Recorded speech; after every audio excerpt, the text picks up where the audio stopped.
Halo, selamat datang di kelas saya Creative Urban Culture atau Budaya Kreatif Urban. Di pertemuan pertama ini kita akan pengenalan dahulu ya. Kita akan masuk ke pendahuluan yaitu tentang seni. Oke, seni. Apa itu seni? Di sini Alexander Baumgarten mengatakan bahwa seni adalah keindahan dan seni adalah tujuan yang positif menjadikan penikmat merasa dalam kebahagiaan. Kemudian Aristoteles juga mengatakan bahwa seni adalah bentuk yang pengungkapannya dan penampilannya tidak pernah menyimpang dari kenyataan dan seni itu sendiri adalah meniru alam. Di sini ada beberapa ahli ya, filsuf dari Immanuel Kant juga dan juga ada di sini Ki Hajar Dewantara mengatakan bahwa seni sendiri itu merupakan hasil dari keindahan sehingga dapat menggerakkan perasaan indah orang yang melihatnya. Oleh karena itu, perbuatan manusia yang dapat mempengaruhi dapat menimbulkan perasaan indah itu adalah masuk kategori dalam seni.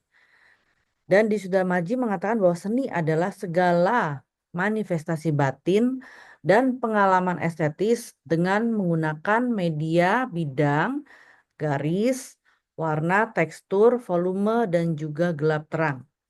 Oke. Di sini eh, kalian akan dapat mendalami lebih lagi tentang apa itu pengalaman estetis sesuai dengan apa yang dikatakan oleh Sudarmaji ya. Eh, pada mata kuliah Kreatif Urban Culture. Nah, ini adalah gambaran tentang perkuliahan kita sebelum UTS dari pertemuan 1 sampai ke 7 kita akan membahas tentang 2 dimensi, kemudian setelah UTS kita akan memasuki 3 dimensi. Kemudian ada final project dan untuk mata kuliah ini mungkin akan lebih banyak project ke depannya. Lalu, nah, kenapa ya kita mesti mempelajari tentang seni? Hubungannya itu apa dengan saya sendiri, dengan Anda? Kira-kira hubungannya apa sih? Kenapa kita perlu tahu banget tentang seni? Ya, tanpa kita sadari, kita itu berada atau dikelilingi oleh seni aplikatif. Contohnya, dari penggunaan gadget, ya, penggunaan gadget kita, misalnya handphone, kemudian jam tangan yang kita gunakan, juga fashion, baju gitu ya, entah atasan, bawahan, ataupun tas, scarf, kemudian sepatu, ikat pinggang, terus tablet yang kita gunakan, dan seterusnya. Ya, itu adalah terapan dari seni aplikatif. Oke.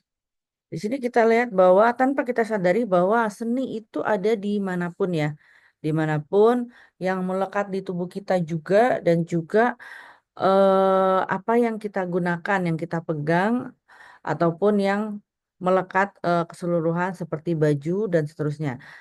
Nah, di setiap waktu maupun tempat kita selalu hidup dengan sebuah seni, entah itu sadar ataupun tidak sadar.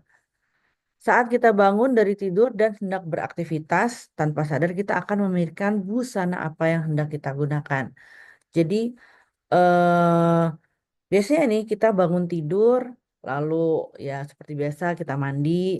Habis itu kita somehow kita memikirkan mau menggunakan pakaian apa ya hari ini ataupun mungkin misalkan aduh mood saya nih lagi agak sedikit turun saya mau memboost up mood saya dengan menggunakan pakaian yang mungkin warnanya lebih cerah terus ataupun mungkin eh, dengan warna-warna yang lebih meningkatkan mood kita. Nah, itu adalah suatu kira-kira respon kita yang tanpa kita sadari respon kita akan sebuah seni, sebuah kegiatan berkesenian.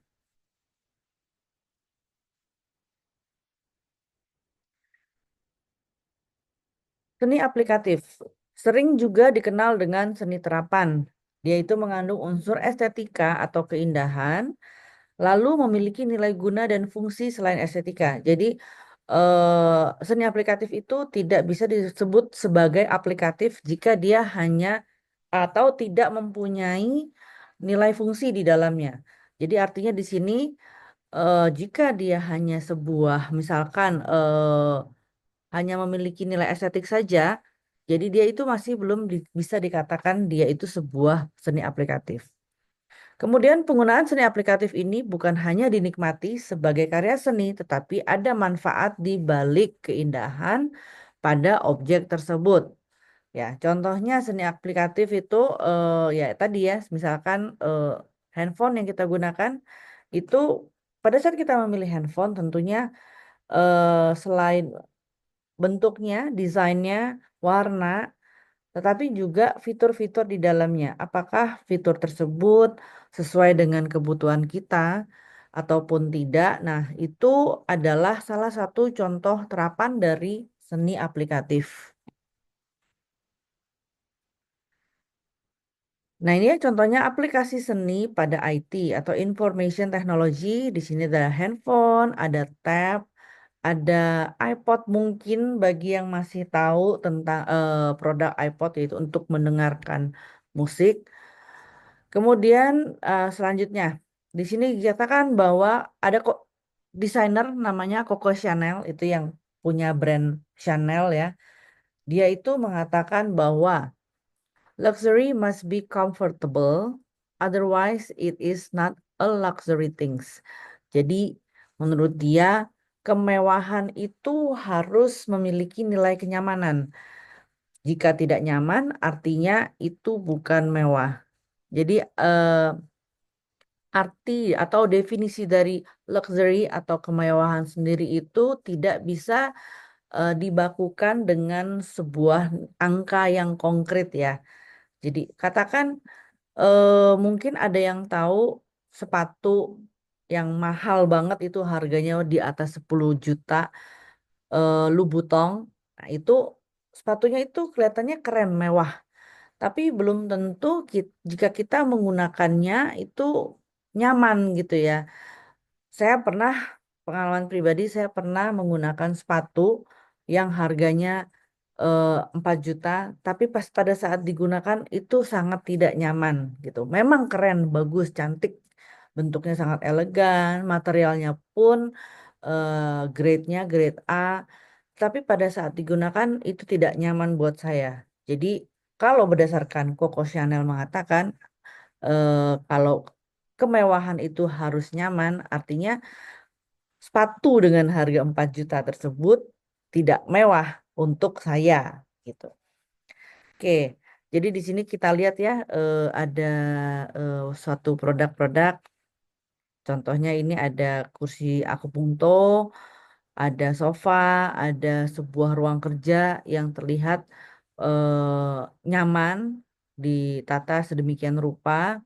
Mungkin harganya tidak, ya kita tidak tahu ya, anggap saja di gambar ini harganya mungkin tidak terlalu tinggi, tetapi nyaman. Terlihat di sini image yang ditampilkan orang tersebut menggunakan sofa dengan senyaman mungkin. Oke,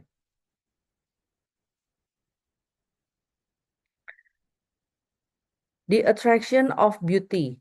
Jadi kita tahu ya, biasanya kecantikan itu pasti mendatangkan apa namanya attraction tersendiri bagi kita yang melihat.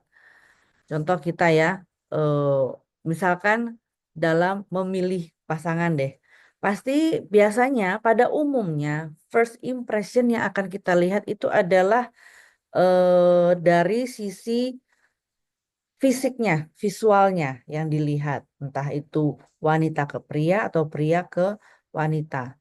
Gitu. Tentunya tidak ada juga angka tertentu yang bisa mendefinisikan orang tersebut cantik ataupun ganteng gitu. Jadi memang eh, sesuatu yang indah dalam konteksnya terapannya itu entah di manusia ataupun karya ataupun misalkan poster dan produk-produk lainnya itu biasanya mengattract audience untuk apa namanya ada tindakan selanjutnya, entah dia akan datang untuk melihat atau memegang atau bahkan membeli. Jadi memang tampilan luar itu dalam suatu produk itu menjadi satu nilai yang cukup penting. Oke, kita lihat di sini ada gambar tiga wanita. Ada yang satu menggunakan tas dress begitu apa proper ya, menggunakan sepatu high heels dan make up yang cukup apa namanya tidak terlalu mencolok. Dan satu lagi ada juga wanita karir menggunakan telepon, tetapi dia sedang ekspresinya di situ terlihat marah-marah. Lalu yang di bawah ada wanita yang sedang menggendong cucunya mungkin di sini jadi wanita sudah cukup berusia berumur.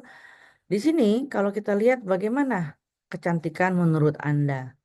Kalau kita lihat eh, dengan ekspresi yang ada di dalam foto ini tentunya ya mungkin kita lihat wanita yang menggenggam telepon ini tidak cantik lagi ya karena dia sedang ekspresi yang ditampilkan itu dia sedang marah-marah. Sedangkan yang kedua ini memiliki nilai kecantikan yang berbeda sesuai ekspresi yang ditampilkan oleh foto tersebut.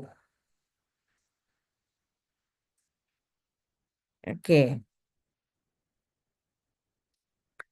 kita lihat di sini, apakah gambar ini memiliki sebuah keindahan tertentu, gambar sepeda motor yang antik, kemudian ada arsitektural sebuah hunian, dan di sini ada seorang aktor ya, aktor dari Marvel kalau nggak salah, dan lalu ada wanita yang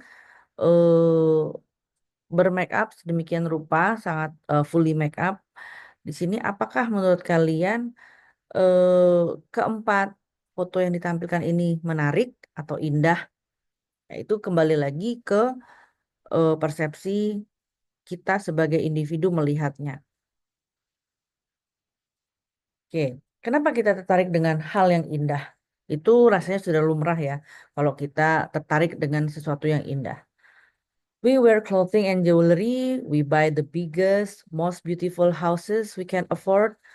We decorate our homes, kita mendekorasi rumah kita dengan furniture, karpet, hiasan-hiasan dekoratif, taman yang begitu indah. Kemudian we drive finely designed brightly colored automobiles. Kita menyetir mobil yang mungkin yang menarik, yang keren gitu ya. Which we choose for their aesthetic appeal. Jadi yang biasanya kita pilih untuk tampilan estetikanya, ya. As much as their full efficiency. Oke, biasanya memang seperti itu. Kita tuh tertarik dengan estetik, tampilan estetikanya dahulu, baru fungsi kita lihat setelah kita tertarik dengan tampilan estetiknya. Oke. Pernahkah kamu berpikir bahwa perangkat elektronik seperti handphone itu sesuatu yang keren? Pernah nggak?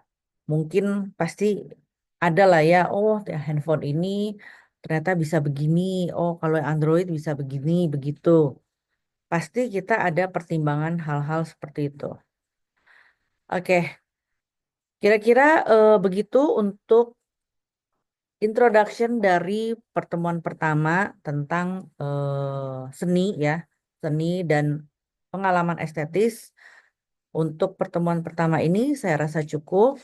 Kita akan ketemu lagi di pertemuan kedua selanjutnya. Terima kasih.